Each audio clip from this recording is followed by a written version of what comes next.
Here's here is a funny real world story about D&D. Okay. So, I've been playing with Luke and Kira, who are now getting married this year, which that's going to be fabulous, and they're going to get a house. And like, I'm sure we'll still get together and do one-offs. We've been playing together so long that we've met the number one enemy of all D&D groups, which is adulthood. But because like shit just happens, and like at first it's like a little frustrating and kind of heartbreaking, and like, but like you go through this process of realizing, oh yeah, no, we have more responsibilities. You know, eventually they'll probably have kids, and then you've got a while where you really can't play. You know, or like you can play less or whatever it is. But like, you know, we always had a phrase in our group: real life comes first. But so probably I want to say 5 years ago, when we're in the thick of it, we're meeting every week, right? We're playing, we're real passionate about it. Everybody loves their characters. We're crafting this crazy story. They're like messaging me theories about what's happening in the game during the week. Like we're really immersed in it, right? All of us are thinking about it at least once a day. And this lady comes through the wine store that I'm working at the time, and she's checking out, and her last name is the same last name as Luke's, right? Which is a very unique last name. It's French, like it's hard to come by in this area. And so I read that and I go, I know somebody with that last name. And she goes, who? And I go, Luke. And she goes, that's my son. And I, without thinking about it and without missing a beat, I went, I'm his dungeon master. And she just looked at me blankly and was like trying to figure this thing out. Now, Luke had already told her about playing D&D, right? But I don't think she was prepared for the real world scenario where the guy at the wine store was just going to say, I'm your son's dungeon master. Just out of nowhere, unprompted. Luckily, Luke was in the car. So she walked outside and she went, Luke, I just met your dungeon master. Like, I can only imagine what she thought that meant, you know? Yeah. But then they came back in, and Luke was like, thank you, Kevin, for introducing yourself to my mom as my dungeon master. Like, but that's the term. I should have said GM, which is like game master, right? Yeah. You know, but even then, like, what she had no reference point for what that is. Like, you know, that would be like, that's like if you're out in the real world and you're like, yeah, this is my healer. This is my cleric. Like, just introducing people as like your party members. Just walking around. Yeah, this is my chaotic good tiefling here. That's me. I know. I know. Oh. I know. I've played long enough. I can pick people's alignments for them. It's fine. Well, how did you know that? 'Cause I know, Odie. Here's the thing most people don't get about D&D. When you're playing D&D, it is a proper, like, if you're really paying attention, it is a proper delve into the human psyche and how it functions. Like, I can tell you, most people will make a chaotic blank character to begin with, and that's because they want an excuse to do everything they want and justify it with, well, I'm chaotic blank, right? Or you will have people who don't want to do that much role play say, my character's true, neutral. And it's like, that's boring as fuck. Yeah, it is. And your real job, if you're playing this game, because what you're doing is you're doing collective, constructive storytelling, right? We're constructing a story together in a fictional world. So, like, if you're doing a good job as a DM, you're going to go, you're true neutral? Cool. I'm going to make you make hard ethical decisions that are going to change your alignment. You're chaotic good? Great. Consequences everywhere for you. Oh, yeah. All the consequences, but for you and not the group. If you're a good DM, especially in the beginning, you'll go, consequences for that person. Oh, right? yeah. Definitely have been. Oh, yeah. I have stumbled upon many of consequences so That's far. how that goes. Yeah. Yeah, imagine trying to be proper chaotic good in the real world. You'd probably get in trouble a lot. Oh, yeah, absolutely. Yeah. Especially if I acted like this. Our DM's initials are BM, so he calls himself BM the DM. BM the DM. Bowel movement, the Dungeon Master. All right.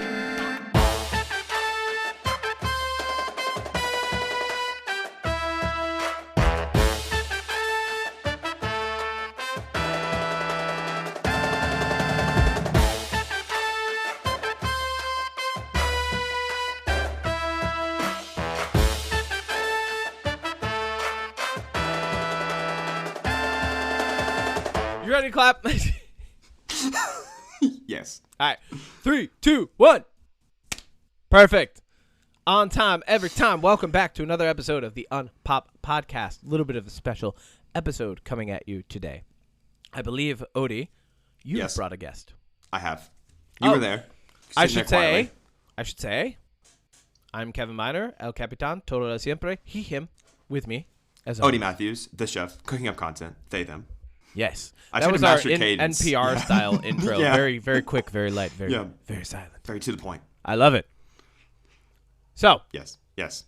Who'd you bring on? So in this episode, Kevin, it's Kevin's turn to sit politely in the room, but he's still there as I talk to a incredible video editor, content creator, YouTuber, podcaster, and someone I would call not only my friend, but also was kind of my mentor when I was starting out on YouTube, the wonderful Bo Ismono.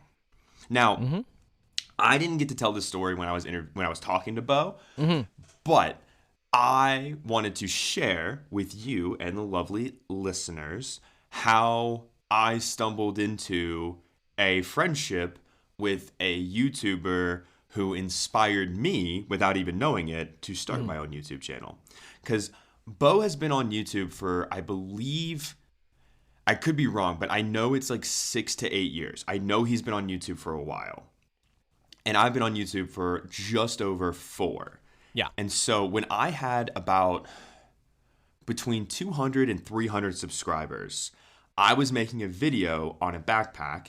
And Bo, again, I watched and still do watch like all of his videos, right? Like this guy was one of my favorite people to watch when it came to gear reviews.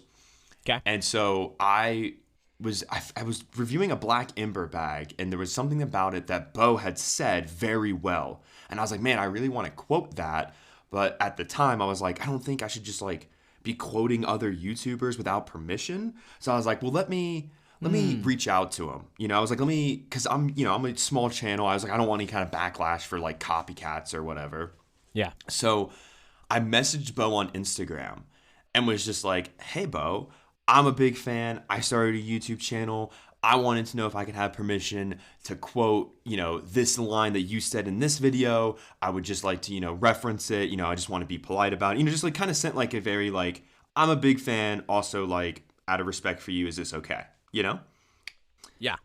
And so not only did he message me back and was like, oh yeah, like that's totally fine.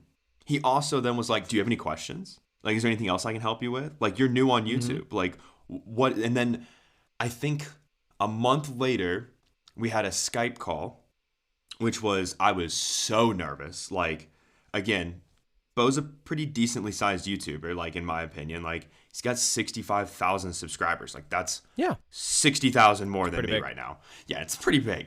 And literally just, not that I didn't already know he was going to be one of the nicest people on the planet, right? But, like, the fact that as a small YouTube channel just starting out, here was somebody that, like, I looked up to and, like, loved, that was having video calls with me and, like, giving me advice. And then that led into being invited into the WhatsApp chat that we're in for all the other like bag content creators, but literally just a wild way to basically become friends with somebody that I, used to watch and like love their content. Like just crazy how that happens, That is pretty crazy. And I've been on Bo Ismono's podcast twice now.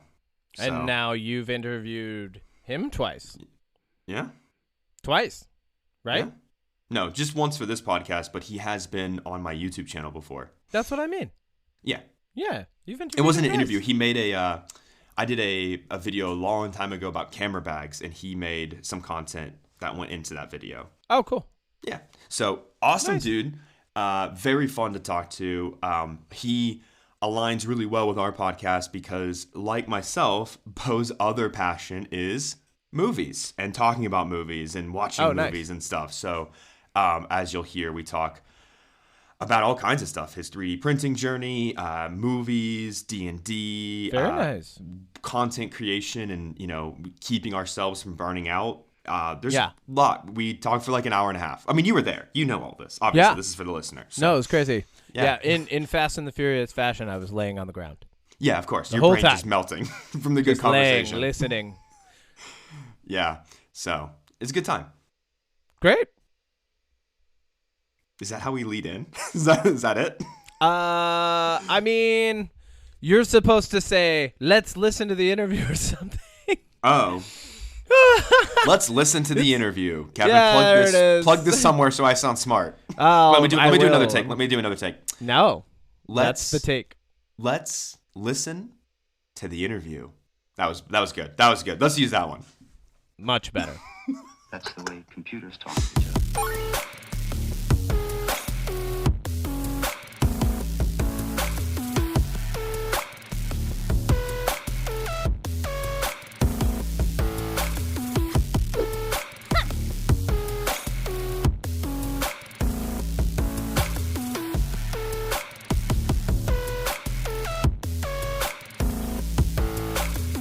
Welcome back to another episode of the Unpop Podcast. I am your host, Odie Matthews, and with me is a very special guest, my good friend, Bo Ismono. Hi, thank you very much for inviting me.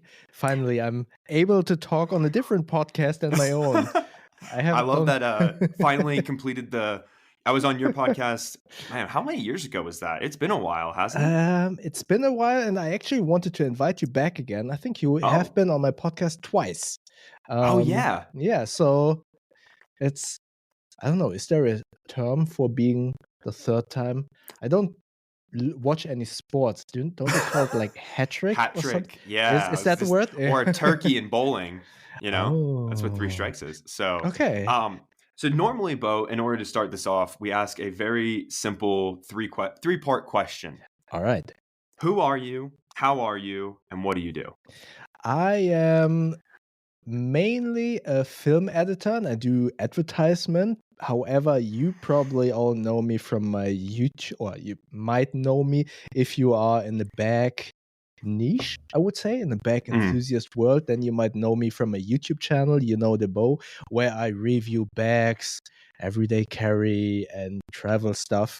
And I kind of dabble around movie reviews as well. So I'm really excited to be here and to answer the second question, because I am at a different podcast. Usually when I'm in my own podcast, I have to edit that stuff. I have to think about questions and stuff like that. And now I don't have to do this stuff. So it's all up to you. So I'm really good. And I'm looking forward to this talk. What was the third part? Who are you? How are you? What do you do? Oh, what do you do? Yeah. Basically, a reviewer of bags and a content creator, I would say. But please do not call me influencer. I really dislike that word. I think you might be considered an influencer. I think, unfortunately, we both might be considered influencers at this point. Yeah, maybe. Yeah, not my favorite term, but hey, here we are. I really dislike it. Yeah, definitely. So one question I wanted to ask you off the top, because I think it's really interesting. You posted a video at the time of recording of this, that you were working on a 3D printing journey. Now, I've always been super fascinated by 3D printing. Same. So I'm just kind of curious, how's that going? Because I know that it was, in your video, you mentioned it was because you have your Patreon, shout out to your Patreon, and you're making them custom, like, Swiss Army knives. Yes. Which I think is super cool. So I'm just wondering, like, how is that going and what's up with that? It's actually, I was also always interested in that, but I found out that it's much more difficult than people made it out to be. Oh no, that's not true. It is fairly easy to set up, to build that thing, and to download stuff from the internet that you can print. For instance, I printed a lot of stuff for my kitchen drawer. Cool. If you are familiar with IKEA kitchen drawers, there's this one specific drawer that is, I would say, half a foot wide, and it's supposed for your spices, for like bottles for oil and stuff. But inside the drawer, it is very weirdly shaped. So everything kind of dangles around. So I wanted to print something that keeps everything a little bit organized. And that is easy. So you can actually find stuff, you Google stuff, hey, I want this solution, give me a 3D print. That is easy. So you just download it, you put it in your software, and then you print it, and that's basically it. However, if you want to print your own stuff, that is difficult. I mean, I'm fairly tech savvy. I can learn software fast, but 3D software for me was very difficult to kind of wrap my head around, because Yeah. it's very technical and stuff. And for instance, finding out how to measure the exact measurements of the item that you potentially want to create is so difficult. So yeah, that part was very difficult, and therefore I needed the help of my brother, who is a 3D artist, I to was going to help ask you me. about him. Yeah. He Because you helps mentioned me that with he's a that. professional 3D Yeah. printing artist. So Exactly. my next question was kind of like, what does he do? Like, how did he end up a professional? I've never heard, at least in my realm, I've never heard of someone being a professional 3D artist, Yeah. 3D printing artist. So I think that's really No, fascinating. he's not a professional 3D printing artist. He's a Oh. 3D artist. So he basically he started in advertising and did, for instance, what would be a good example? He did this commercial for this German gummy bear brand, and then they made this kind of like Pixar, where the gummy bears played bowling and stuff like that. So that was somewhat his start, and now he's doing a lot of 3D models for motorcycles. But wow. So it's basically, what he's doing is everything that you can create in a 3D space, that file you can use to 3D print. So that's how he helped me. He basically created the scales for the Swiss Army knife as a 3D model, gave it to me, and I printed it. Realized that the printer that I have isn't good enough to actually do that. So I went to a professional printing service. They printed it in a different way, and it's supposed to come today, but I feel like it probably will be here on Monday or something. It's usually how it goes. Yeah. And So yeah. Interesting. So I didn't even know you had a brother until I watched that video. I guess that's just not really a question I think about asking people, like, oh, do you have any siblings? Because like I'm the youngest of 7. So I have 2 brothers and 4 sisters. Yeah. Wow. That's At a 30 lot. years old, I'm the youngest of 7. So Wow. That's yeah. amazing. Is your brother older or younger than you? Younger. He's actually 9 years younger than me. Oh wow. So he's like 20. No, because you're like 29, right? Yeah. No, I would say, together with JB, if you're familiar with the back enthusiast space, I would say I'm the second oldest. I'm over 40. What? Yes. Who's the oldest? Tom from Packpackin? Is he the oldest? No, Tom is younger. I think Thomas is in his 30s, I believe. Okay. I know Aaron's in his 30s. I'm technically in my 30s now. Yeah, I'm actually 42. Huh. Never would have guessed that. Never would have guessed that. That's crazy. So, do you have any other plans with 3D printing besides just doing, like, I know you did your kitchen drawer, you got the knife for the, Bo originals, which is really cool. I want to print some stuff for my motorcycle. That would be a lot of fun. But other than that, I would say, if you're not technical savvy in terms of designing stuff, the excitement dies off pretty quickly, unfortunately, because obviously at some point you solved all of the issues at home that you want to solve. And then you come to a place, it's good to have, because I can see, I don't know, for instance, something on my drawer breaking or something, I don't know, like, it's also good to print like small little items that usually break off in your home. I don't know, maybe it's something on a key or whatever, what you have. So you can quickly kind of solve those issues, but only if you know how to design that stuff, or if you can actually Google the solution for it. And so for that, it is amazing. If my friends and I would play Dungeons and Dragons more physically. Yeah. We only played online, unfortunately. So, but if we would actually meet up, then I would print a lot of like all the figurines and everything. It's so funny you mentioned Dungeons and Dragons, because 2 weeks ago I played my first ever game of Dungeons and Dragons. How did you like it? Oh, I love it. It's my favorite thing ever. We actually What's the group your that I'm playing with, I am a tiefling who is I'm a fighter right now. Just kind of wanted to start off more as Mhm. like a brute force. Good start. Good The start. group is we all work at the same company, Oh, that's and cool. one of the players is in the marketing department with me, and then the other two are in like our warehouse department, and then Yeah. one's the wife of one of the warehouse Yeah. workers. But we actually love it so much that we're going to 2 times a week instead of just 1 time a week, and it's So you play been after work, at work? yeah. Oh, that's awesome. We play after work. So the warehouse manager, his name is Ben. He lives across the street from where we live. So after work on Tuesdays, we just walk over to his house and Oh, play that's so D&D. cool. That makes Yeah, it so much easier. oh, it's great. And we Yeah. actually, so my partner Nate is they're an artist, digital design artist, Mhm. and so they are actually drawing all of our characters Oh, that's out, so then cool. we can have like little representations of them in That's the cool. meantime. But I love the idea of 3D printing the Yeah, yeah. figurines. That'd be so much more fun. Yeah. But Yeah. that's opens up so many possibilities to just kind of expand the gameplay that you have. Oh But yeah. but you need to kind of, I mean, obviously the D&D world is pretty big, so it would be fairly easy to just Google whatever Oh you yeah. need. But obviously it would be much cooler if you would be able to design that stuff, right? Yeah.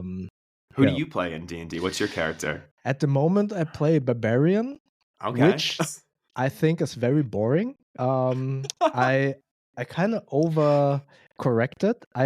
Before that I played the what's the English word? Magician or sorcerer? I'm not. Oh not yeah, really mage. a mage. Yeah, Yeah. that's a mage. And I was honestly a little bit confused while playing because when you are a fighter, I'm oversimplifying now.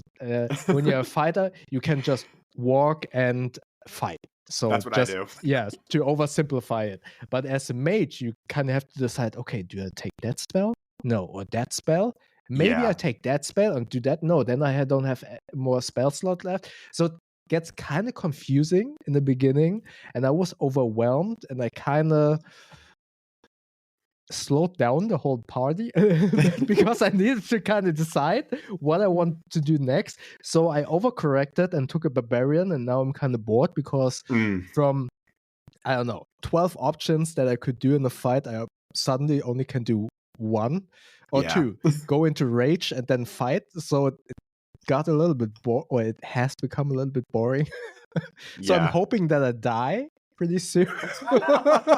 Something you don't normally hear in the D&D campaign. Just kill me off. Yeah, I want to die, but I don't want to make it too obvious to my DM because he's very strict with stuff, and I'm very happy that he won't listen to this podcast. What's his name? We'll make sure we send him a copy. Just clip this. Yeah, he's very strict with the rules, so I'm kind of starting doing stupid stuff where I suddenly might die. I love that. My DM is Ben, and he apparently, according to his wife, she was like, oh yeah, he loves to kill characters. And so I had originally made a character that was a warlock, and I was like, I like put a lot of effort into this character, and I was like, well, if he's good at killing people off, and this is my first time ever playing, I was like, well, I'll just switch over to a soldier, and at least I can take some of them down with me. That was my thinking. But apparently he really, our last session, he gave us too much gold. He gave us a quest, and it was supposed to be like 3 gold pieces for every ear we brought back, like actual ear of a person. Wow. Yeah. But he accidentally said 15 gold pieces, and there was 15 enemies. So we came back and we had all this gold, and then he taxed us on everything.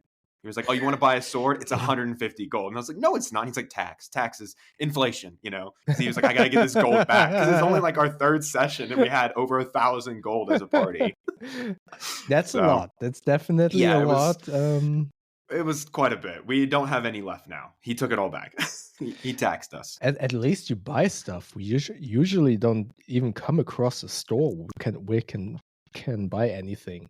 So our DM is very strict. It's sometimes a little bit, in my humble opinion, sometimes too strict and too by the book. And I personally feel the story and the gameplay is much more important than abiding to the rules. And he's very, and it's always, hey, we kind of discuss what we do next, and then he's like, "Oh, no meta playing. You're not supposed to talk Oh, about." And then yeah. it's like, okay. I get it. But at the same time, you're there to have fun. Yeah, I exactly. mean, I'm Exactly. invested in the story and the world. Exactly. We're just there to have a good time. But I do love D&D. Speaking of D&D, have you seen the D&D movie? Yes. What did you think? I would say one of my top 5 movies last year. So that was actually going to Definitely. be one of my questions. Yeah. What was your favorite movie of last year? If you had to pick one. I would say D&D is very on the top. I would agree with that. really liked Mission Impossible, Dead Reckoning. Oh, yeah. I did like that. Creator was very good. Yeah, That is Creator was probably good. my favorite movie of last year. And I'm not really sure when the movie came out, if it was last year or if it's even older. I did like Nobody, but I think it's older. It's much older. Oh, the like John Wick-esque old man revenge movie. That was did that come out last year? It might have come out last year. I'm not sure. That's a good when movie it though. Came out. Yeah, I like that. I do like that one. But I forgot when it came out, to be quite honest. Might have been 2022. Yeah, I feel like the last 3 years in my head kind of got meshed together due to lockdown and then opening up and stuff like that. So I'm not 100% sure when it came out. But I did like that a lot. Yeah. So you saw John Wick 4 then last year, right? Yeah, but I wasn't too much of a fan, to be honest. I think the first 2 are really solid. Yes. But then the third one really starts to get exhausting, and then the fourth one, it's and Chiron, the like concierge, who's played by the late great Lance Reddick, I think he's like one of the best parts of that. And spoiler alert if you haven't seen John Wick 4, I guess, but he dies like immediately in the fourth one, and I did not like that. I think it is. I didn't like it either, but it is important to have people die off. I think that's the big problem with Marvel nowadays. That no death has the impact that it should have. And I feel that with John Wick, it's important to have some people die off. But overall, the storyline, in my humble opinion, is kind of already told. It's done. I don't see any more depth getting into it, unfortunately. I really like the series, but Yeah, I agree. Speaking of Marvel, I'm curious. Kevin and I talk about superhero fatigue a lot on this podcast because I'm very like, I think the last or even superhero movie I really enjoyed was the last Spider-Man, No Way Home, where they brought in Tobey Maguire and Andrew Garfield. After that, I don't think I've enjoyed a superhero movie in a while. So I'm curious, as you are also a movie fan, have you fallen off superheroes in the mainstream, or are you still hanging on a little bit? I would say I would kind of how you say it in English. I would kind of specify it a little bit more in terms of I kind of got Marvel fatigue. Because The Boys, for instance, is an amazing series, and it's also a superhero series, but it has such a good angle on the perspective of superheroes. So, and I think that is an amazing superhero series. I also finally watched Invincible on Amazon Prime. That's a good one. Yeah, it's really good. One. So I wouldn't say I have superhero fatigue. I am fatigued with Marvel, and I think the last one that I really enjoyed was, but I'm probably a little bit biased, Shang-Chi. I forgot about that one. I do love that one. But I do admit, just being an Asian, I kind of probably am a little bit biased. But I felt it was a cool story where what I really want from Marvel is also having some form of comedy in it. And I felt that all of the jokes hit pretty well, in my humble opinion. The fight scenes were good, and I think the series that we had lately from Marvel were a little bit lackluster in terms of storytelling, in terms of depth, and in terms of the fight choreography. It felt slow, Yeah. actually. A lot of these shows now feel very dependent on green screen and CGI. I haven't watched a lot of the new Marvel shows. I did watch Loki. I love Loki, but that might just be biased on Tom Hiddleston. I think he's great. And Owen Wilson's fantastic. Yeah. But there, But the story is great. It yeah, has the the Loki depth of it. story, Yeah, it's really fantastic. good. And then Secret Invasion came along, and I was gonna watch it because I love Samuel L. Jackson. You know, it's got so many people, and do you care if I spoil Secret Invasion? I don't know if you've seen it. I didn't watch it yet, but I don't care if you spoil it. I'm not too. Yeah, I don't care. So minor spoilers here, but there are so many important characters in Marvel that die. Maria Hill dies in the first episode, like for real. Who was Maria Hill? Nick Fury's assistant, like right hand man in the Avengers movie. Oh, the one from How I Met Your Mother. Yes, Yeah, okay. exactly. What is her name? Colby Smulders. That's the actress. Okay. She dies. Okay. Martin Freeman's character dies, the one that was from Civil War and Black Panther.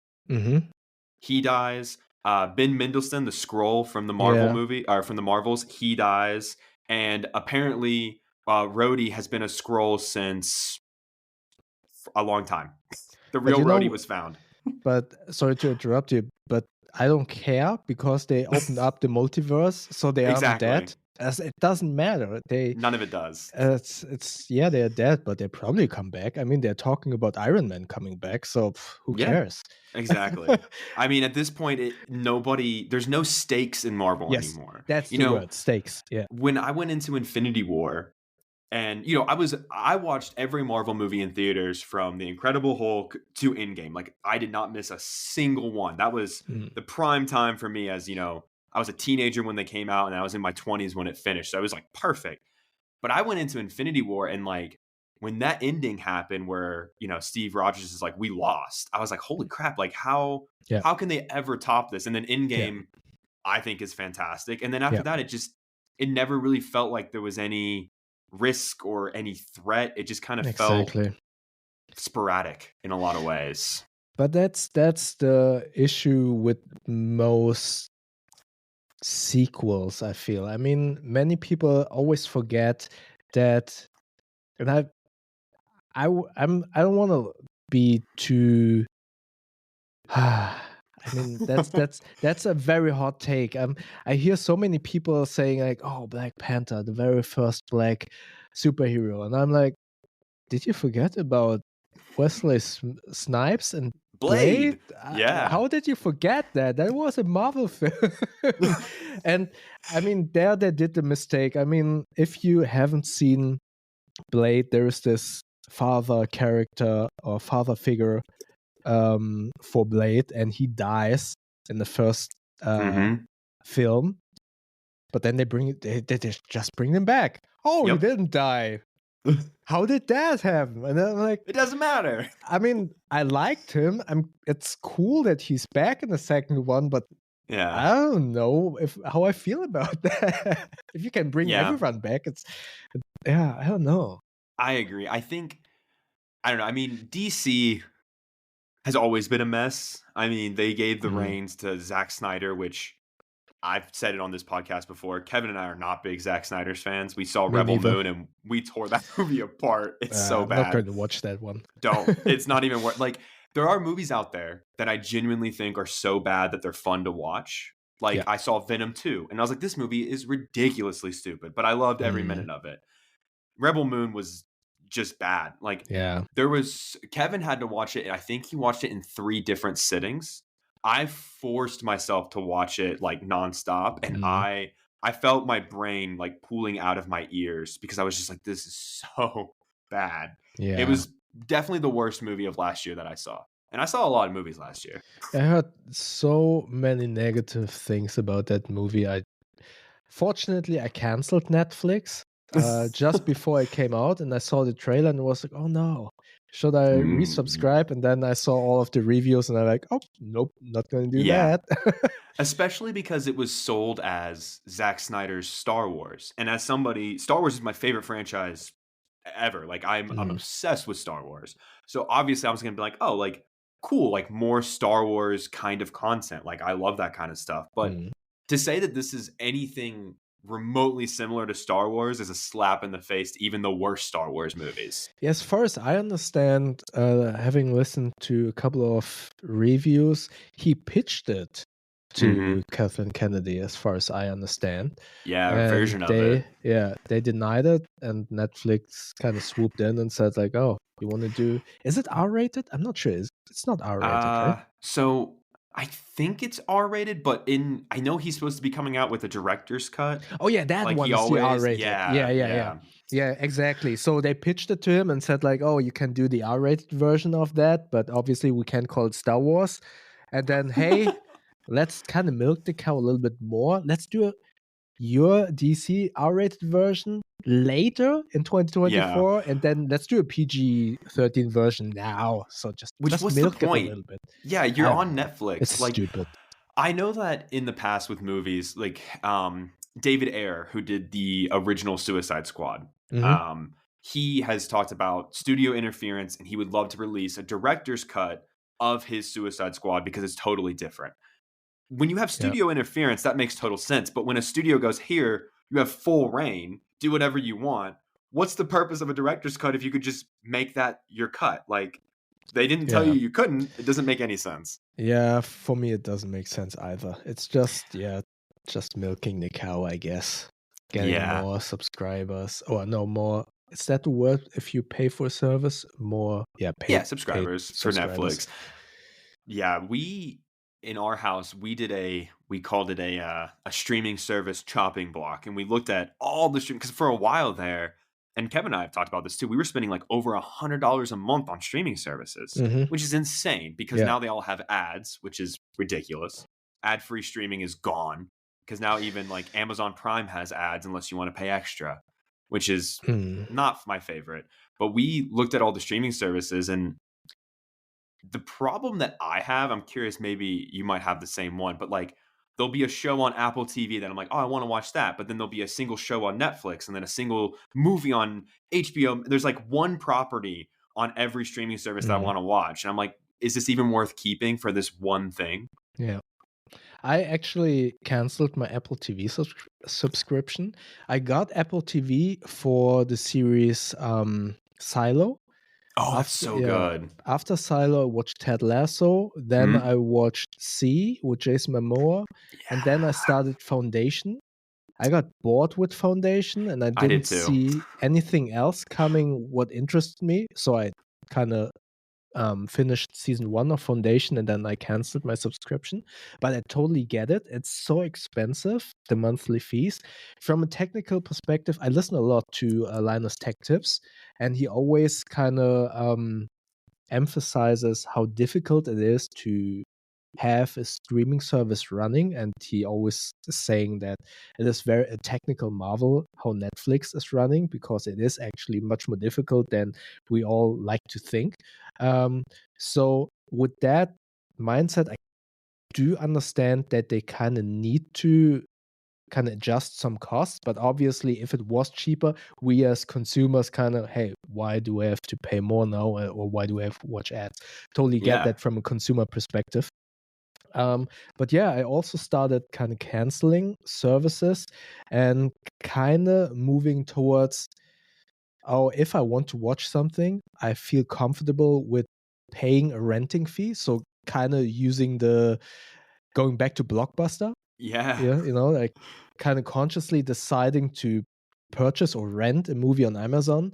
And then I know, dude, you paid $5 for it. You now need to watch it, put your phone away. With Netflix, I used to kind of first scroll and search for half an hour what do I want to watch. And then I watch something, and then suddenly, after half an hour, I'm on my phone, and I'm like, holy shit, what happened? So yeah. It's funny you mentioned that, because on Apple TV, which I like a lot of the stuff on Apple TV. I think it's probably my favorite. It has my most favorite shows, I would say, because Silo, I loved C. Blackbird is really good. But there was a show called Monarch, which is set in the Godzilla universe. Now, I myself, I love like kaiju stories. Yeah, One of the first same. movies I ever watched was the 1933 King Kong, and I've been obsessed with King Kong ever since. But this Monarch show, I'm watching it and I'm fully engaged. Like I made sure to put my phone away because I was like, this is a Godzilla TV show. Like this is amazing. And it is the most boring show about Godzilla you could have ever made. And I found Oh out, wow. I think Kevin actually told me this. They created this show for a thing called second screen viewing. And what the purpose of this show is, they don't expect you to pay attention. They fully expect you to be on your phone. So the plot is so Mm, dumb and dense that at any point when you're on your phone and you look up, you don't lose track of what's going on, you which know, is insane. yeah, I had the same feeling because I felt like they wanted to ride the wave of there's this Godzilla movie that is called -1. yeah, -1, which has so many good reviews, and I So kind of good. got confused. I got Apple TV and I was like, is that the show that everyone is raving about? Is that so? And I kind of feel that if you're not very informed about that, you just heard like, oh, there's this cool Godzilla movie, and you have no clue what it's called because it is Yeah. as far as I understand, a Japanese film that is only available in some parts of the world in terms of movies centers, but I do believe it's more digitally available, but I'm not sure. Don't quote me on that. So I feel that if you are not that familiar with all of the details, you're just like, oh, someone told me a new Godzilla thing is out. That's so cool. Oh, it's on Apple Plus. Okay. I feel Yeah. that is kind of the strategy behind that. Because I I mean, think, I got yeah. confused. I think the show came out around the time the movie hit theaters, at least in the Mm, US, yeah, yeah, yeah. because that was, I think, speaking of favorite movies of 2023, I think my three favorite movies were in order The Creator, then Asteroid City, because I love Wes Anderson, and then Godzilla -1. Godzilla -1 was so for a Godzilla movie, and I've heard some people say it's not the best, but I think that is now in my mind, like that is the baseline for a monster movie like that because it has really good characters, a really good story beat, the emotions like that run through it are really good, and Godzilla is Mm. just mean. He doesn't give a fuck. He just tears everything up, and I love it. Did you see it in movies or did you rent Yeah. it digitally? I got Okay. lucky enough to see it where I live in Colorado. There was a theater that was playing it briefly for like a week. And since I have a movie pass, I was like, I'm going to make sure I go see this. And I was the only person in my theater, which was awesome because I was hooping and a hollering. But yeah, it And was a really good movie. I've been recommending it to everybody, especially if you don't mind foreign films, because some people are like, oh, I don't want subtitles. But yeah. some of the best movies I've seen have been like foreign movies, like Godzilla -1, Parasite. You Yeah. know, Honestly, I would recommend for people who have issues with kind of concentrating on a movie to actually watch movies with subtitles. yeah, That was actually the reason for me. I totally noticed that I do start to drift away sometimes. So I started to watch so many Korean series on Netflix, obviously starting with Squid Game. And mm, then there were a couple of other ones where I kind of forgot the names, but they were really interesting. So if you find yourself kind of drifting away watching stuff, I would totally recommend watch Korean stuff because A, the stories are great, and B, having to read the subtitles definitely helps you concentrate. yeah, I would say so. Yeah. That's definitely true. I don't know. I've seen a lot of foreign films lately, and it's funny that some people I've heard on Godzilla, some people are like, "Oh, Japanese people can't be subtle," and I'm like, I don't understand. I don't understand that statement because subtlety is Interesting. not like inherently. Now, these are people in America that might be a Mm. little racist, like realistically, and they just don't think. I've met a lot of people that live in like this American cinema bubble where they're like movies are Mhm. made in America and only everybody only watches American movies, but that's just not true. But I feel like that's maybe the total wrong use of the description because I mean subtle can mean is also very cultural. For instance, there's many Southeast Asians, like my parents, for instance, do not understand sarcasm. And I would Mm. say sarcasm is, if you want to kind of dumb it down, is maybe a very subtle form of humor. So basically, what I want to say is being subtle can mean so many different things depending on the culture.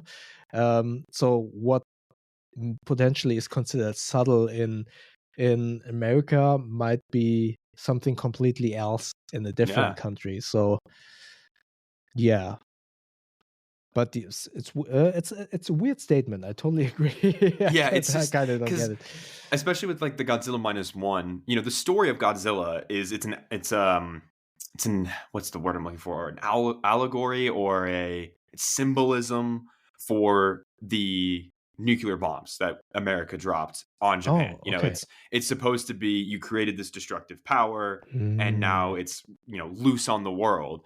But like if you go back to the very original Godzilla movie, it's the same thing. It's always like Godzilla's always, for the most part, and been that where it's, you know, he was created because of the nuclear bombs, and then he, you know, wrecks Japan, which is just that's always been the story. yeah, So I just think it's a really, like you said, it's a very funny statement because it's just not true. yeah.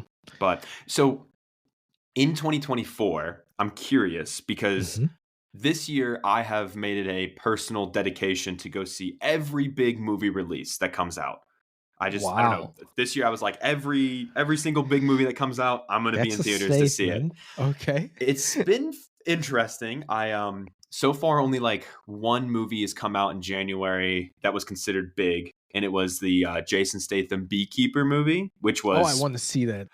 so Yeah. I think you would enjoy it because if you like the first John Wick, if you like the Nobody movie, this is very Mhm. much.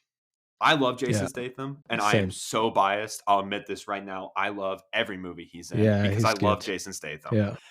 So that was a really good one. Definitely recommend it. But is there anything in this year that you're looking forward to in terms of movies? Because there's some pretty big ones coming out. That's good. Yeah, Beekeeper is one of them. Let me just Google, is there a list? Movie releases 2024. Are you a Dune fan? I watched the first one and I was very impressed.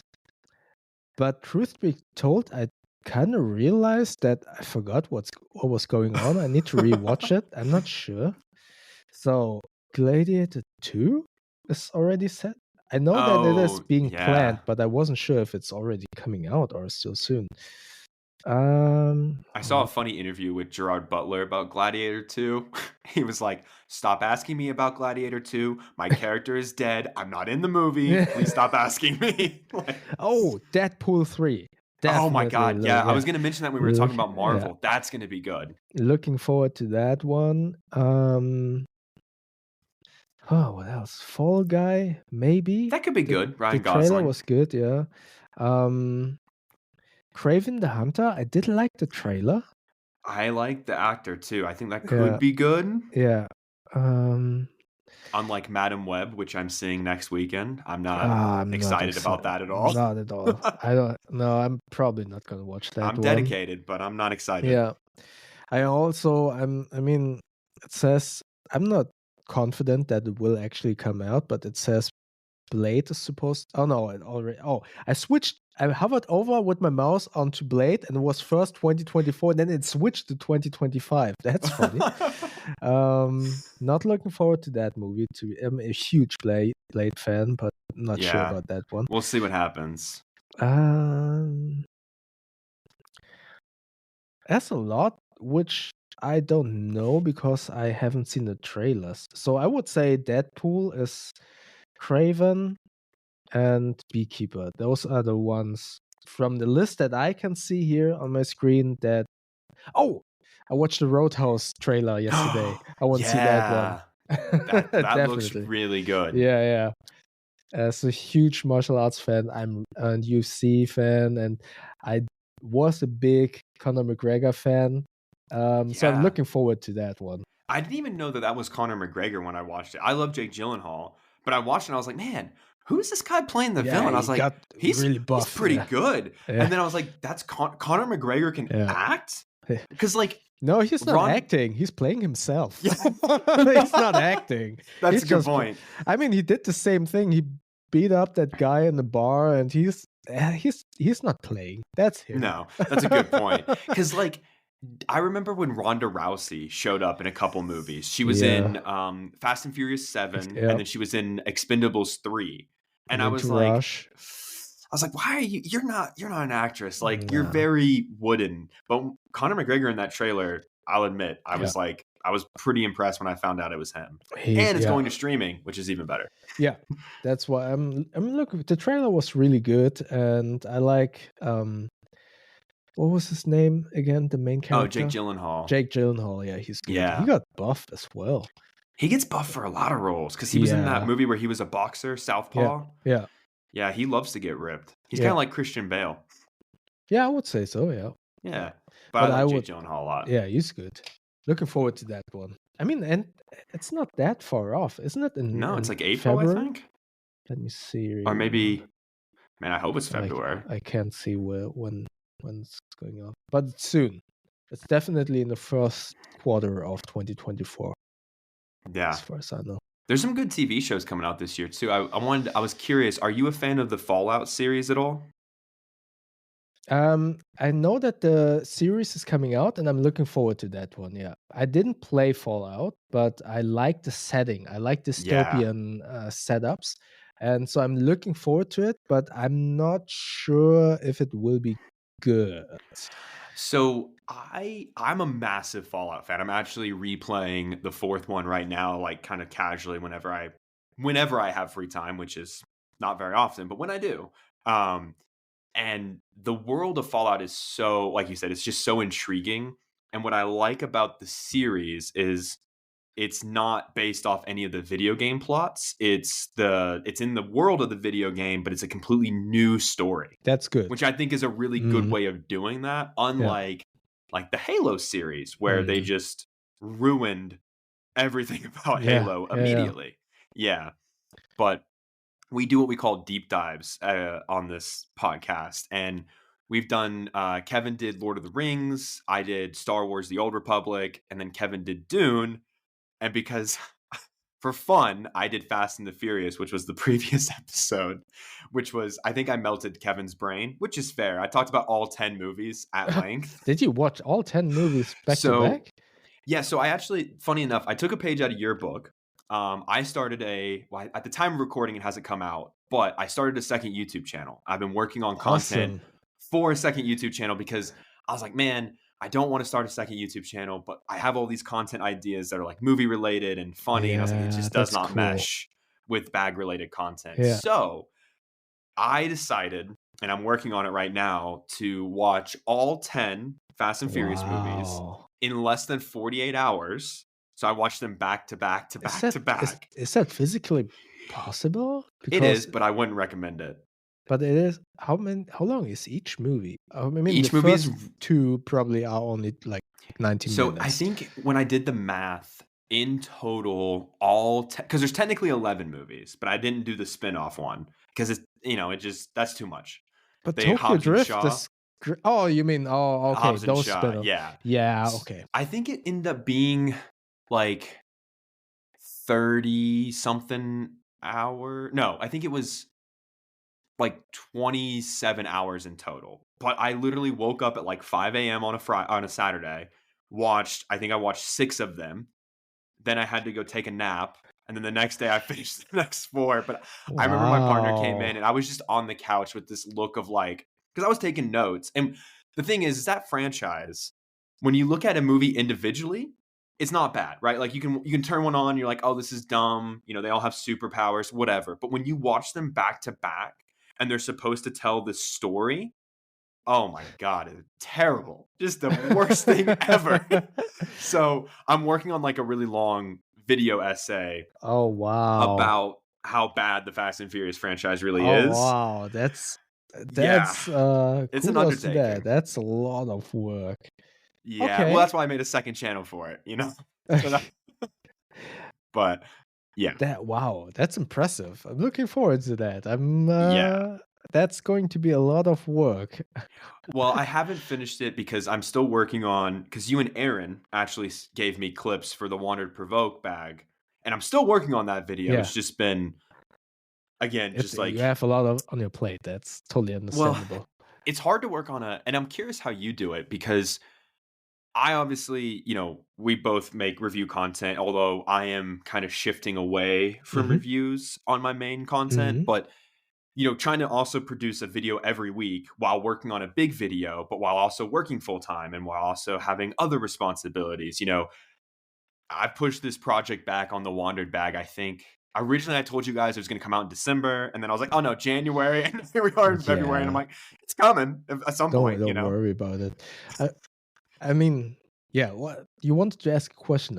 Oh Sorry yeah, to so I guess I interrupt didn't even you. get to. How do you like when it comes to? I guess it's more of like a time management. But do you have any big projects like that, like in the pipeline for your channel, Um, or anything, sometimes, or but anything you want to do?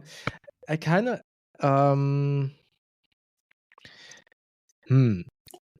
I do have big projects, but I kind of I shifted my mindset.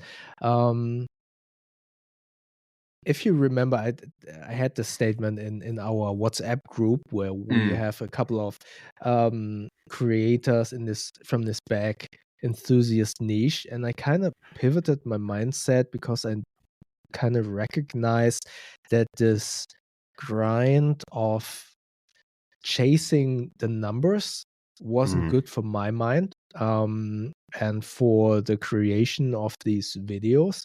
And I'm in a very lucky position to have a job that is providing my rent, and YouTube doesn't have to be the one and only source of income. I I think it's amazing for the creators that have made YouTube their main job and their main source of income. And I see so many people being very successful doing YouTube. But I would always, especially after seeing so many big YouTube creators actually saying, "Hey, I'm gonna quit YouTube," yeah. or "I'm gonna do a very long break," that I noticed it is very important to kind of remind oneself that this is also something that we started out of love of creating something. Mm-hmm. And I always wanted this project, this YouTube and this content creation project, to be my passion project where I can do something else for myself, um, without any limitations on, oh, maybe I do a mistake, or oh, this has to perform really well. And I noticed that at one point I kind of got back to this, oh, I need to, every video has to have these many views, and I really want to earn money with this. And I kind of moved away from that thought process and reminded myself, I don't want to have this become my main business. Yeah. If there's some money, that's cool. If there are some views, that's cool. But I just want to make videos. So therefore I kind of scrapped the idea of making plans for videos. I just do whatever comes to my mind I love now. that though. That's And awesome. especially after making podcast, where I learned, if you have only 100 listens, or even if it's 20 listens, Mm-hmm. imagine what blew my mind was the thought when someone said, imagine those 20 people in one room listening to you for 1 hour. That's much more impactful than Mm. 1,000 people looking for an item and watching you for 2 minutes. Yeah. There's a much bigger connection and deeper connection and substantial connection with those people who watch you for longer, listen to you longer, and it's much more important to have the core audience, for me at least. Obviously, from a business perspective, that's not good, but from Yeah. my mindset, it was very helpful to kind of say, I don't need all of the views. I just make what I like. So on my second channel, I just try to Yeah. do these random videos about whatever I like, and I want to go back to just making stuff. So to answer your question, I don't have any big projects planned because I don't want to plan anymore. No, I agree with that. I mean, that's kind of why I started my second channel, is because we had that conversation in our group chat, and I realized that I was kind of falling into that, like, oh, I should be further along in YouTube, and oh, I should have this many views at this point. But then I kind of had to realize, like, oh, well, like I started this and I told myself that, like, even if only one person watches my video and it helps Exactly. them with a decision, that was the point. Mm-hmm. And I realized that I think for me, and I guess I'll just say this now, so you'll get an insider scoop. My plan with my second channel is honestly by the end of this year to retire my main channel and just have the fun channel. Cool. Because as much as I love bags and EDC and love being a part of this community and being in a group chat with people like you and Aaron and Pack Hacker and Rush Faster and all these cool people that include us in their end of the year videos, and Pack Hacker did the list of gear reviewers to watch, being included in a list with people like you and Aaron who have been doing this for a while and have high production quality and everything. I was like, this is cool, but after 4.5 years of reviewing bags, it's like, well, where does this go? What am I really working towards in the gear world? Because I'm kind of at a point where every bag almost feels the same. Where yeah, like there's some special things about a couple of them, but ultimately I'm like, yeah, these are all fine. Like these all do the trick. And I think that passion kind of slowly burning out in me is why I pivoted away from reviews to do more, like tip related content or just whatever. But the second channel is where I find, like, I didn't ever think I would do a hour-and-a-half Fast and Furious breakdown video, but like I'm excited to do something like that. Like I have a lot of videos like that where I'm like, I love the idea of making a video about this. Well, I'm just going to do it. Kind of like what you said, I'm just going to do it because it's fun and it's what I want to do. And as far as I understand, you are also in a fortunate position to have a job that can pay you rent. So luckily. there is no pressure in this, and that's something we need to remind ourselves of every single time, that this is cool to have, and every cent and every dollar that we get is a bonus to whatever we do. But this should not become a 24/7 job. No, that's not the word. A 9-to-5 job in a hamster wheel where we kind of get frustrated if it doesn't perform that well. That's what our main job is for. This is actually supposed to kind of make us happy in a way, to create stuff that we want or to learn stuff. For me also, this is a great place to make mistakes. Just try stuff out and I totally agree with that. I had a taste at trying YouTube. I say trying when in December I left my current job and decided to look for a new one for a better environment, healthier environment mentally, because I don't know, I probably haven't said this much, but like I'm the director of marketing and social media. That's kind of the field that I've fallen into the last year in jobs.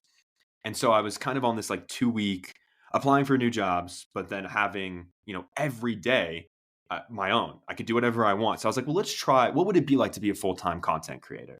So, I started really diving into it. And by day 3, I was like, this sucks.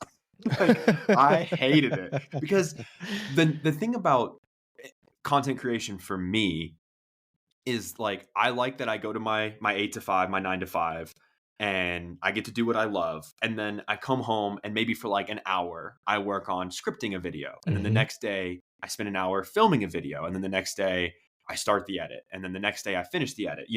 I can space it out, but doing that every single day for like 8 hours, trying to be like, okay, I'm going to write this, I'm going to film this, I'm going to edit this. By the second day of doing that, I was like, I'm so burned out because this is not fun anymore.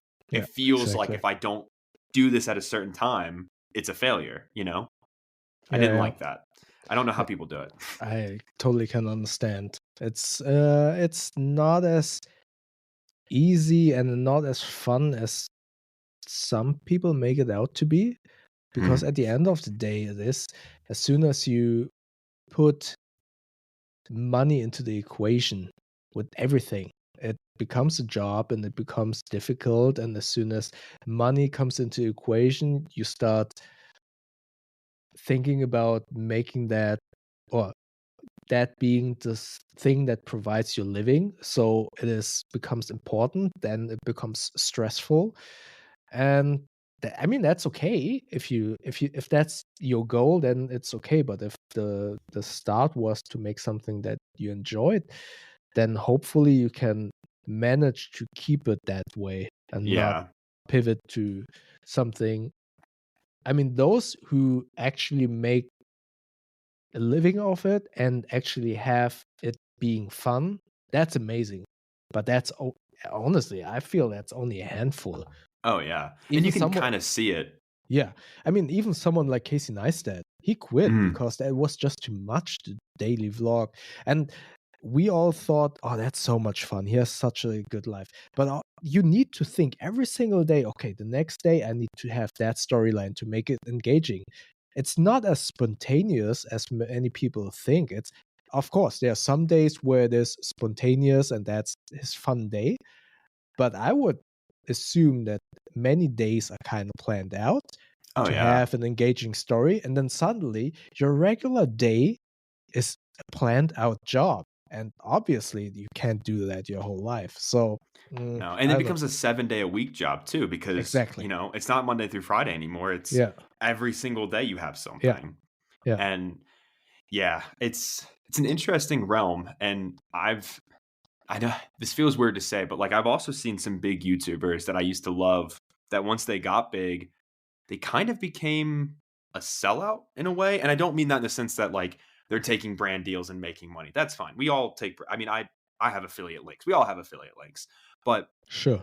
there was one that, his production was kind of small. It was a cooking channel. And like he really focused on providing recipes for people. Mhm. And then he got bigger and bigger and started getting like noticed in like mainstream media and started getting like interviews and things. And now his content is like making 100-year-old burger, or well, it was like trying all fast food burgers in America, like making he made one that was like making a $10,000 sushi roll. Like it became not for the audience to like learn how to cook or like Mr. learn Beast recipes. challenge style cooking.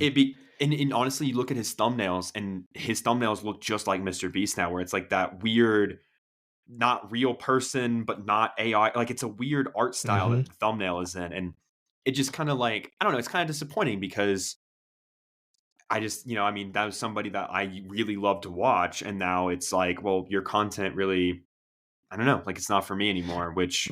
But that's just underlines your thought process, because you said a couple of minutes ago that reviewing bags, what more is there to come, right? So what else can I review, because basically everything is somewhat the same. I'm kind of paraphrasing what you said, but Yeah. so the content at some point might become either stale or boring, or you realize that you have to kind of up yourself, and then you start to make bigger content. I mean, that is the best example of this.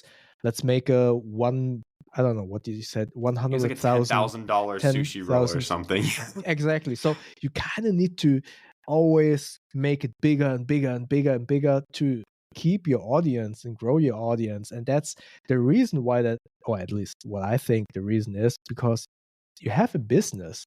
And unfortunately, with every business, the numbers always have to grow. I never understood why a business can't just be plateauing. If it earns money, it's all good. And I don't understand why people say, no, that's not good. We always have the numbers to be rising and rising, rising. And I don't have a business degree. I don't have any degree. So I don't know. But sometimes I'm sometimes wondering why you can't be just happy. If it's not going into the reds, then everything is fine, right? At least that's what I think. But I mean, yeah, because like I look at like Pack Hacker, right? Like they're the biggest, gear related channel and review related channel on YouTube, and they don't do any like making a $1 million bag. I mean, their content has kind of always been for the audience, and like even though I don't want to do reviews anymore, I still want to make sure that my content is for my audience. I don't want to be like, I don't want to do something that they would never be able to do, I Mm-hmm. guess is kind of where I'm at. So like lately I've been doing like packing cube. Like these are my favorite packing cubes. These are my recommendations for this. These are my recommendations for this, But when you pivot into, I'm going to make a $10,000 sushi roll. Wow, this tastes so good. Well, I can't afford that.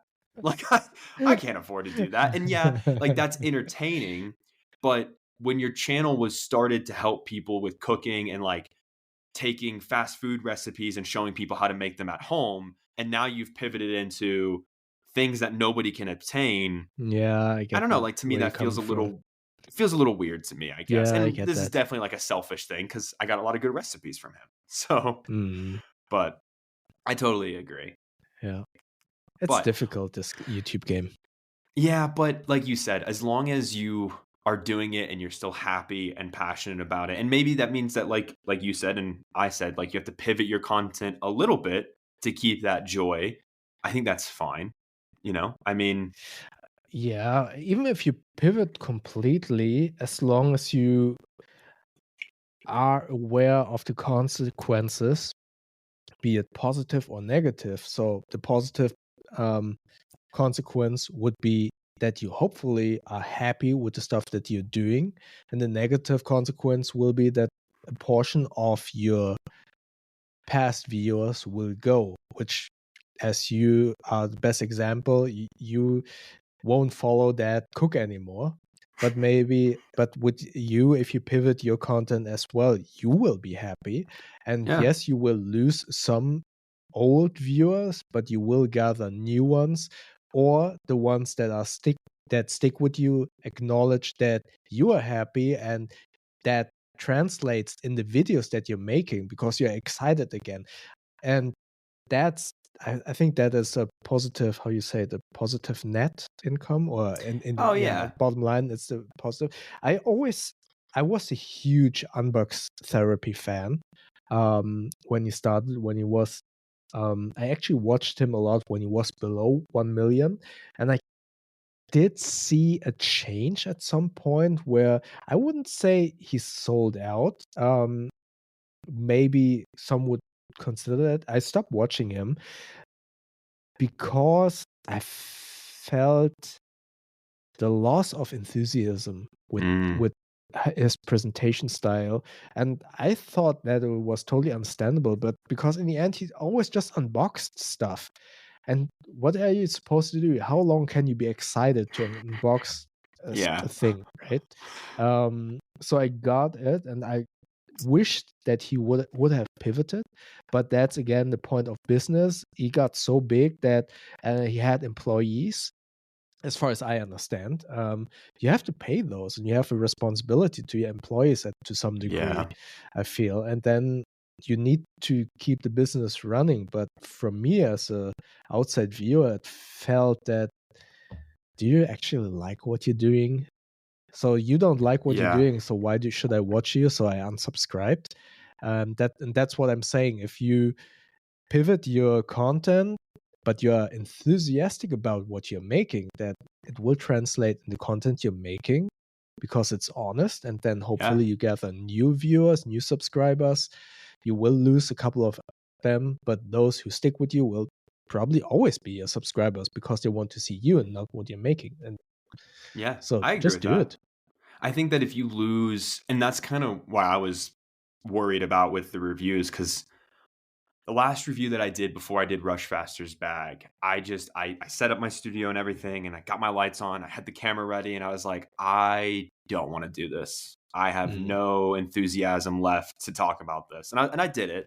And I tried to put on, like the fake face, but Yeah. that's when I was done with that one. I was like, I can't do this anymore. Like my joy is gone in reviewing bags. I need to rethink this. And luckily, I mean, I've said this before in our group chat, like having other creators in the same realm as you that are willing to discuss these kinds of things is a benefit that I know I am extremely privileged for. Mm. Because I mean, how many other creators get to talk to other creators Sure. with this many creators that have this different spread of an audience? Yeah. I think me and OG Talks probably, we're the smallest channels at under 5K. And then, you get up to like JB, and then, Of course. it kind of grows up. And so to get all different levels of people, and then you have someone like Pack Hacker in there who has over 200K, it's fun to have these conversations because you learn a lot, or you discover a lot. Like, if I hadn't had that conversation with you guys in WhatsApp, I don't think I would have decided to pull the trigger on a second channel. I probably would have just left YouTube altogether. Just been like, well, I guess this isn't for me anymore. Because Yeah, I was maybe you on the should. edge. I wonder if it's actually for you, if it's actually about reviewing bags or the way you create content. Because as far as I understand, or as far as I, how you say, evaluate you, I think you are someone who loves creating stuff and making content. And I wonder if you're actually bored of bag reviews, or if you are bored of how you make them. Because for me, at least, I get what you're saying in terms of getting bored sometimes, but maybe you should switch it up how you film. Maybe don't film in your studio. Maybe, I don't know. I would feel very uncomfortable talking in the cafe about the bag. Maybe you should do that. Get out, get out of your comfort zone and sit at the Starbucks with build your camera, and then just hope that no one trips over the camera. Right. But I don't know. Maybe that's something that you need. Maybe just be like, okay, because you always talk about how you want to make films, and maybe, I don't know, maybe change the way you film that review. Yeah, that's not a bad idea. I mean, I know you and I have, it's funny you mentioned like in the cafe, because you and I have talked before about how we hate filming in public. Like, not like it, not a fan. My least favorite thing in the world is to have a camera, like selfie style, walking down the street and being like, hey guys, what's going on? And then everyone ugh. Yeah. But at the same time, some of the content I want to make, whether it be bag related or not, kind of requires that. And I mean, I'm so bad at it that even when I record at home, if my partner's here, I'm like, hey, can you put in headphones? I don't want you to hear this. It's legitimately that. Like, there's not a lot of things that I would say embarrass me. Yeah. But because there is this like societal view of people that have cameras in public, that everyone is like, oh, look at that person trying to be this or thinking they're this. And it's like, yes, it's easy to sit here and be like, oh, don't pay any attention to them. Like, it's not a big deal. But when it feels like everybody is staring at you, it's a very uncomfortable feeling in that sense. It is. I can do public speaking. Like, I can get up and talk in front of crowds of, doesn't matter how many. Like, public speaking doesn't bother me. As soon as I'm recording myself public speaking, then it bothers me. Yeah, I get that. But again, I think because, as I said, I think you have the I don't know what the right English word is, but you have a passion for making films, and maybe you can just incorporate that into the videos. For instance, I don't know, I'm lately having a lot of fun with kind of changing my videos with generative fill in Photoshop. And so I kind of got it's going back to, this is also good for making mistakes and learning this stuff, and just experiment a little bit. And if you just move outside, or not outside, not necessarily outside, but experiment with new filming ideas and not just talking about it. And I don't know, maybe, I have an idea. Maybe combine your reviews with your movie passion. And for instance, if you are planning to make a Fast and the Furious review, kind of cross promote your channel by doing a back review Fast and the Furious style, and then linking to the Fast and the Furious review in the end. I have so many like ideas that. with that sentence alone. I mean, if you that's a good review idea. Godzilla, the Godzilla movie, then film the bag in the water, and then have the GoPro in the water and just pivot up and make the bag look all huge and put sound effects of Godzilla in there. I think you could get really creative. I think and so. Also cross promoting your other channel, especially if it's somewhat movie related, and also do it vice versa. Where you have your tier videos, and I don't know, you did I think it was the best Harry Potter characters, Oh, and then yeah. suddenly you have a battle back and oh, sorry about that. If you want to see more about this battle back, go to my other channel. Something like that, Absolutely. I mean, you're a funny guy. You could totally play with that. Definitely. I mean, I think that was kind of where I was reaching a wall with the bad content is the way that I want to make videos. I want to have a lot more humor. I want to have a lot more like funny bits and do little things like that. So honestly, I kind of love that idea, and I might have to play with that a little bit because that could definitely be something interesting. And nobody else really does that with bag reviews. That's for sure. And you know what? I think that is a big challenge, and that could be very difficult. But it could be fun because it will limit you in terms of time. If you bring a new bag to every sitting in the movie, and before you pack your bag, you go into the movie, maybe sneak in some snacks, and do a what's in my bag, a kind of review before the film starts at the seating, in the movie theater. Okay, I got this bag. It's a little bit dark. Got this snack. Just pull out like a whole 2 liter of Coke and be like, I brought this as my drink. It fits perfectly in this water bottle pocket. Gigantic water bottle pocket. But I mean, you could totally combine it. I mean, I understand that you can film inside the movie center, but if you use that time, do it in the front of the cinema. And then, hey, I'm going to watch this movie, then go over the bag, go into a movie, go out, have a quick brief review, and then say, like, if you want to watch a whole review, listen to my podcast or something like that, I mean, you could easily use that time, and especially because you have I think that's what I have also learned, is to try to limit myself in timing and rambling. And if you just know, oh, the movie starts in 10 minutes. Okay, I have 10 minutes now to review this bag in front of this cool movie theater, while some 16-year-old kid kind of bothers you. Hey, you want to be a star? Are you supposed to be an influencer? Because that would 100% happen. For sure. Well, definitely. Yeah. Kids are ruthless. They're ruthless. Teenagers are mean. Yeah. No, that's a really interesting way to kind of reframe it, And that's why I always enjoy having conversations with you, because you always pitch good ideas. You're very welcome. I think you have a lot of potential, and I get that. Sometimes you're in a rut, and we have to. I'm not sure if that saying is also true in English, but we have the saying you can't see the forest due to all of the trees.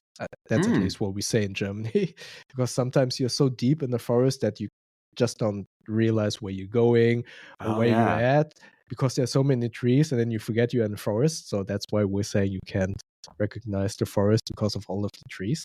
And sometimes you're so deep into an issue or a problem that you don't see the solution.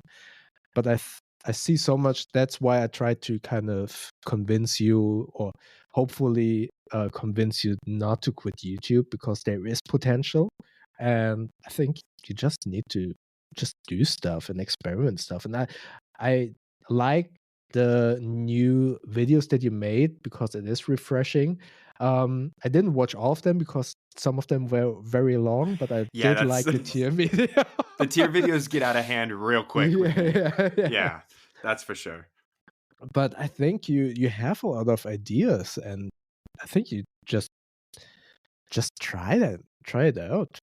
And I get you. The video reviews, just standing in front of the camera and talking about the bag, can get stale quite quickly. So I get that your position on that, and why you might not want to do that again. But if you just pivot that, and you have to, especially you have the equipment, you can easily film outside. Oh yeah. I mean, I've been speaking of equipment, I've been loving my Pocket 3. I've been using that more than anything. It's so convenient, you know. I'm Yeah. such a lazy filmmaker these days where if I'm like, "Oh, I'm just doing this video." All right, just use the Pocket 3. Like it's Did fine. you did you use it a lot in your latest video? Because I the all think of the videos that I saw were inside. I've used it my last like 6 videos I've used my Pocket 3. Odie. Oh, my keyboard is off. Cuz the quality from that thing is surprisingly nice, especially compared to like the Pocket 2. Because I'm also in the Okay. middle of changing out my cinema camera. I'm working on building up a new rig. How So, how you mean changing out? Do you want to sell it and buy a different one, or? yeah, so I actually I did sell my Black Magic and Oh, okay. I created a fund. In the meantime, I'm using my Pocket 3, but I plan on getting the Sony FX30, which is what they Oh, cool. used. Yeah. That's what they Mhm. used to shoot The Creator. No, And the FX3. 3, that's right. Okay. Yeah, The but the 30 is 30 the is smaller great. one. Yeah. I love Sony. I have the Sony A7 III, which I should use for filming, but like I just again the Pocket 3, I just plop it on the tripod and then Mm. it's just so much easier than trying to adjust everything else. But yeah, I'm moving towards the FX 30. Yeah, I was considering that one as well, to be quite honest. But I'm tempted with the Panasonic S5 2X, I've to heard be about that quite one. honest. I'm torn a little bit, but I'm all about this new quest to just use what I have. Yeah.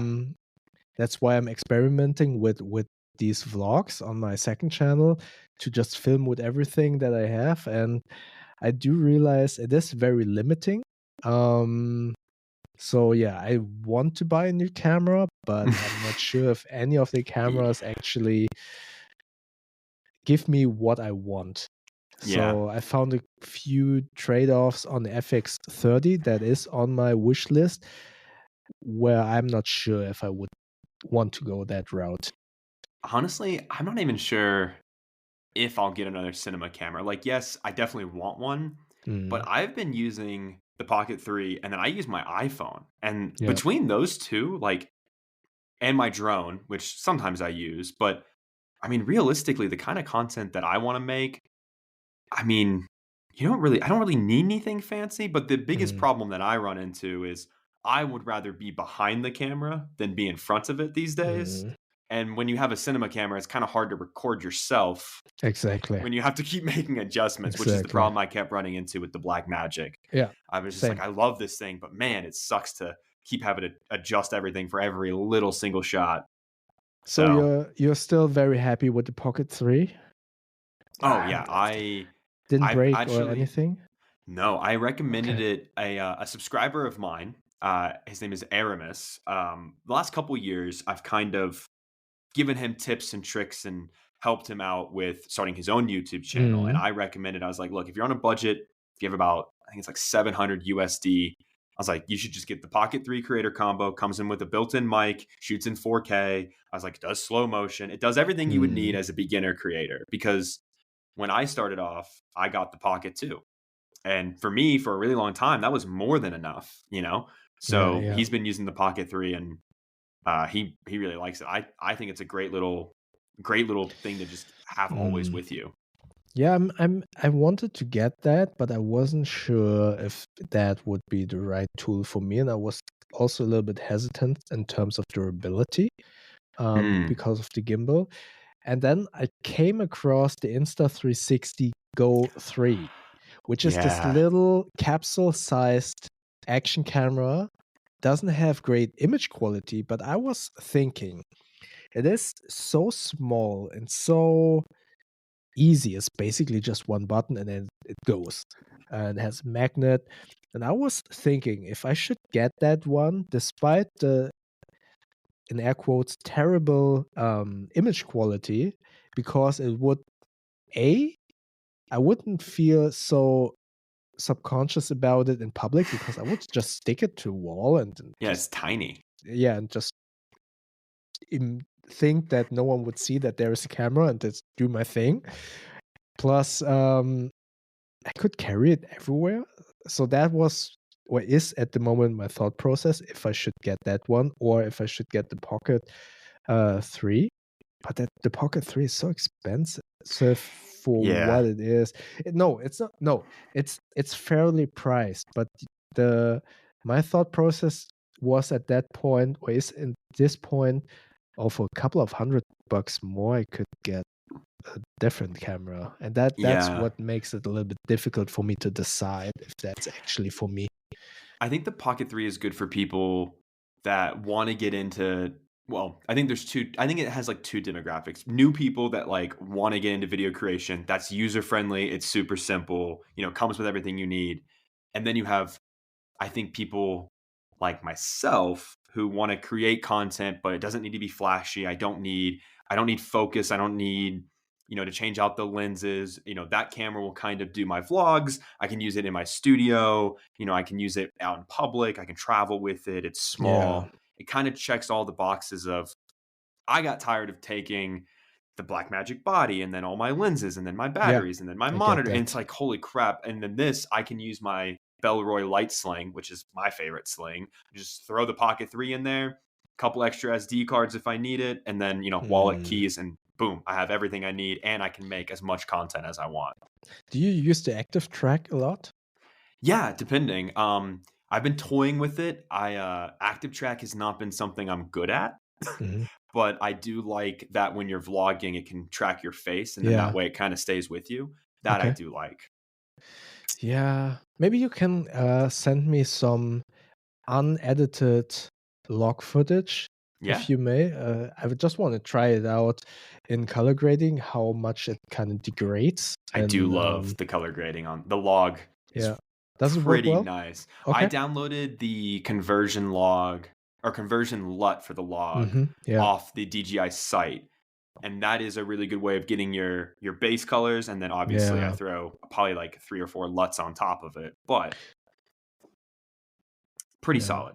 Although I do have the, Do you have the creator combo? The one with all of the stuff in it? Yes. Yeah, that's the only way to go, in my opinion, because it comes with what the extra handle is actually like an extra battery pack, which is pretty cool. But it doesn't come with the ND filters. Those you have to buy extra, right? Yeah, unfortunately, those are separate. But I will say, I haven't really gotten to test it in super bright lights outside because it's been very gloomy. We're in winter over here in Colorado. So like it's been snowing, it's been raining, it's been pretty good conditions for filming without ND filters. But I need to buy some, that's for sure. Yeah, maybe I should reconsider that one. I'll send you some footage. Yeah, that would be awesome. Because I filmed a small little vlog today and I did a complete mix of all of the cameras that I have. And I just put it into Premiere, and the footage degrades very quickly in my process. Maybe I need to completely reconsider my color grading process for those types of shots, because I am very accustomed to high quality footage where you can do all crazy stuff on it and it won't fall apart. So yeah, I'm not sure what to do next, and I don't want to buy something that I potentially don't use. For instance, action cameras. Yeah, I have an Insta360 1R, the one that you can pull apart, where you have the action camera and the 360. I don't use it that often, so I don't want to make the mistake of buying something again that I potentially don't use. I don't use action cameras. I actually gave my action camera to my other best friend, Mark, who we started the clothing business together. He was like, I want to get into film editing. So I've actually been tutoring him in Final Cut Pro. Cool. That's what I use. Yeah. And I was like, here, you can just have this. I was like, I've used this maybe once in the last year. Like, you can just take it. Like, I don't even want it anymore. So I'm with you. Like, regular action cameras, I can never find a way to use them effectively. Like, I just, I know a lot of people use them for like creative angles and stuff, but like, for me, it just doesn't work. So and the colors aren't that great sometimes. The footage gets grainy pretty quick. I'm interested in the Pocket 3, what the image looks like. I'll have to send you some footage. It's tempting, but it's 679 euros for the creator combo. Yeah. That's a lot of cheddar. It's a pretty penny. But I know we Do people still use the term cheddar? I don't know why I know why I used it, because I just started the movie Keanu with Peele and the other one. Key and Peele. And there's this guy who was called Cheddar, so that's why I use cheddar. That's but do people amazing. still use that word for money? I don't think so. I haven't heard it in a while, that's for sure. That's great. I know we kind of went over here by no problem. quite a bit. No problem. We usually like to kind of wrap things up with a very simple question, and that is, what's your jam? So that's anything that you've been consuming lately that you would recommend to people. Could be music, TV, movies. We just call it what's your jam. What would you recommend for people to check out besides your incredible YouTube channel and podcast, obviously? I know that over the last 12 months, it has become quite a hot topic, but I will say recommend it anyway because I like them so much, is Harry Potter. I finished Hogwarts Legacy and I get the controversy around it. Nevertheless, I would say support the people who actually made the game, because there were a lot of people involved, and I get why people are kind of boycotting the game. I get that totally. But again, remember there are a lot of people who worked on that game, and the game is amazing. Yeah. I finished that game 3 weeks ago, and I'm listening to the Harry Potter audiobooks again for, I don't know, the 20th time. I've read Harry Potter when it came out in German. Then I bought all of the books in English. Then I listened to them in English, then in German, then back in English, and now I'm re-listening to it again in English. The stories are great. J.K. Rowling, questionable. Not a good person, but questionable at best. But you have to admit that the stories are amazing. Oh yeah, yeah. I mean, really good. I've only seen the first 4 movies, and that's it. I started rewatching them, and I will say I watched the second one yesterday because I listened to the book and then I watched the film to give it a chance. The first 2, don't watch them. They're kids movies, not good. The third one, you should start with the third one, and then they get better and better and better. So I would recommend to. It's on my list. Yeah, for sure. I would say skip the first 3 and just start with the 4th one. Yeah, and that's about where I made it, was the 4th one, and then I don't know why I stopped. It just. Did you read the books? No, all I know about Harry Potter is what I saw in the first 4 movies. Oh yeah. That's I did the same. And then I didn't like Harry Potter at all, but I watched it ran on TV, and I watched the 3rd one. I was like, holy shit, this is somewhat of a horror. Yes, it's a kids movie somewhat, but it also has a lot of horror elements into it.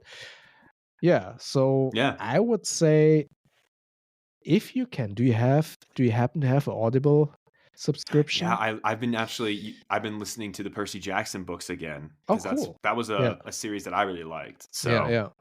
I'm not sure in Germany the Harry Potter books are actually included in the Audible subscription. I'm not sure. Have to check. Yeah, if they are included in USA as well, and there are the versions spoken by. Hold on, what's his name? I think it's Stephen Fry, but I'm not sure. Let's see. Let me go to Stephen my Audible. Fry. Yeah, Okay. Stephen Fry. He is an incredible voice artist. He does it really well. It's very enjoyable to listen to the Harry Potter books with him as a speaker. I'll have to definitely. I've been trying to get into more audio books and podcasts this year. I've always been a big podcast listener, but I want to try to. This year, one of my goals is to watch less at home in terms of movies, and there are some TV shows that I want to watch, but I'm trying to go to the movies, Yeah. to see the big releases and then listen to more stuff. But you So have a dog as well, right? yeah. So I always listen to audiobooks while walking my dog. Yeah, it's been kind of difficult with the weather here being so like we went through a week where it was like 1 degree outside, like 1 Okay. Fahrenheit. So what is that What's Celsius? Like one Fahrenheit negative 10-ish probably Celsius. in I'm bad at Celsius? conversion. Same. -17. Oh wow, that's Yeah. cold. So it was cold and it's been snowing and raining. Yeah. So but during the summer is when I'm hoping I'll get a lot of like walks with my dog and lots of audible books in. So Yeah. but yeah, Harry Potter, good recommendation. That's why I made that tier list. I was like, I've never seen Harry Potter, so let's make a tier list about Harry Potter. But yeah, listen to the audiobooks. Really good. Definitely.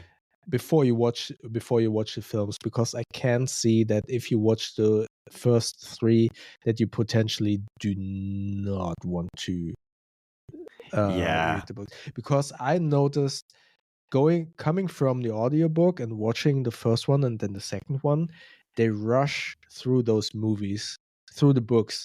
So yeah, very fast, and it's difficult to kind of enjoy the world building. So I would recommend to listen to the audiobooks. And if Audible USA has them for free, that would be amazing. That would be Even easy. if they don't, I don't mind, going back to your point way at the beginning, I don't mind renting a movie or buying a movie or even buying an Audible book if it's something that I'm going to actually like pay attention to. Which is what I've been doing with streaming services. I cancel a lot because now if I want to watch something, I just rent it or I buy it. Yeah. So sounds but good. Yeah. Well, Bo, thanks for being on. I It really was appreciate a lot of fun. it. Yeah. Thank you very much for inviting me. Would love to be back again in the future. Oh, definitely. Absolutely. We'll have to do maybe a deep dive, have you on for like a deep dive episode. So you can learn you mean all about on something. the movie? Yeah, sure. Maybe we should definitely. do a deep dive in Dungeons and Dragons. I was thinking started. that. If you just started, that would be interesting. Super fun. But where can people find you before? At the Bo on YouTube, Instagram. Now my podcast, you will find it at the Bo as well, but it's the Ismono podcast. Those are the places where you can find me. And I'll be if you're listening to this on YouTube, because these come out on YouTube and audio format. I'll have all of this linked in the show notes for where to find Bo. So yeah. Awesome. That's pretty much so much. Thank you so much for having me. Yeah. That's the way computers talk to each other.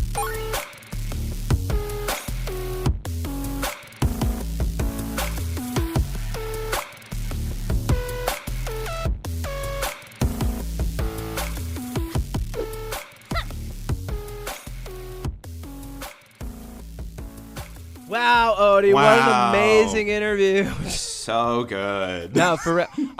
No sarcasm aside. But no, I'm really glad that you got a chance to talk to Bo. I'm really glad that you guys have the relationship that you have. I think it's really cool that you were able to develop that over the course of this time and that you're both creating content on YouTube. Now, Odie, what is your jam? Okay. So I'm going to be honest. Right now, I've kind of fallen into my hyperfixation repeat loop. Okay. So what I mean by that is, for the most part, I've just been watching comforting stuff. But I discovered a band, and I got to bring up their name because I've only listened to a couple of their songs, but Super Gold. Have you heard of a band called Super Gold? Yes. Okay. So I just discovered them on TikTok, and I have heard some people compare them to like the modern day Bruce Springsteen. Now, I don't know enough about Bruce Springsteen, but what I do like about this band and why I recommend them is if you're elder millennial to elder Gen Z, maybe? I hate using those terms, but I'm trying to get the age graphic here. The term elder? Elder? That's you. Just say if you were born between blank and blank. If you were born between '86 and 1998. There you go. I would say that this music is a really good job of resonating. It's going to sound a little depressing, but he really talks about like just how fucked up America is in the sense of you get a degree, you're probably not going to make a lot of money. Like, Yeah. we have two old people, like it's just an old person every 4 years who makes decisions on behalf of young people. Like, Not wrong. their songs are really good, and the songs that I really like are American Way and the song Jackie. Those are the two songs that I heard literally last night and was like, wow, okay, I like this band. Yeah. And I would recommend them if you like that type of like Bruce Springsteen music. If you, personally, I like music that's a little bit more storytelling, and I think they do a really good job of, again, painting the picture of like, this is what's wrong kind of thing. And it's not in like a, this is what's wrong, I hate it. It's just literally like, this is what's wrong. Like, here it is. That's it. Yeah. What's Cool. your jam? My jam this week is Alpha Wolf Sucks to Suck. That's it. Complete opposite of Super Gold. No, Alpha Wolf actually, they came out of nowhere with this single that like feels a little bit throwback-ish, but it's very much their own style. It's very like current style metal. But they have iced tea in the middle of the song. And I cannot stop playing it. Like, I've been at the gym, I've been at training, I've been doing all the stuff that I've been doing every week, and it's just been like at least like once on every drive to like the gym or from the gym or from training or whatever, like at least once I've played that song. It's so good. And it's just like, what is this song? it's called Sucks to Suck. Like, it's so good. I'm going to have to listen to this. And it's by Alpha Wolf. It's great. It's got Ice-T comes in the middle, and he's like, listen here, motherfuckers, y'all are weak. I was like, oh shit, like this song's awesome. Alpha Wolf. It's so good. Big recommendation.